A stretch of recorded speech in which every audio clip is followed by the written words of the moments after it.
Shoutout sa lahat ng mga delulu out there na talaga nga namang iniisip pa rin na hanggang ngayon ikinasal talagang tunay si Alden Richards at si Maine Mendoza. Iba rin talaga kasi nagagawa mo kapag sobrang fascinated ka with a certain love team.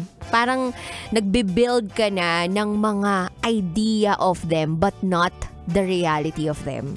Ganun tayo eh. Ultimo nga kapag nagmamahal tayo eh. Yung tipong pakiramdam natin, eto siya. Pogi siya. Generous siya. Responsable siya. Faithful siya. Yan, iisipin natin lahat ng yun. Tapos, biglang hindi pala.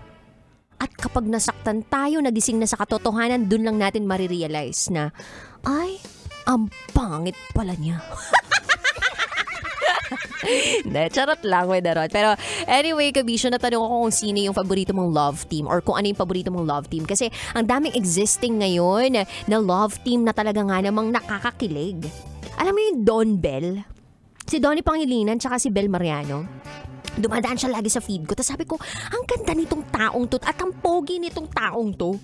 Sana mag-end up talaga sila in real life, not just in real life. Alam mo yun, yung R-E-E-L tsaka yung R-E-A-L. So sana mag-end up sila together in real life because I'm rooting for them and you know, kinikilig ako kapag may nakikita ako mga videos nila. Feeling ko kasi mangyayari na sa akin yan. Wow!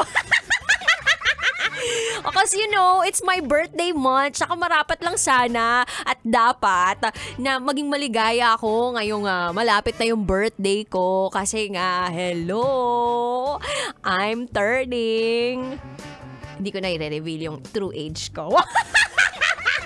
Proud ako sa personal. Pag tinanong mo ako ng personal, sasabihin ko talaga sa'yo kung ilang taon na ako. Pero ngayon, hindi ko muna sasabihin. Mag-aantay na lang muna ako ng regalo.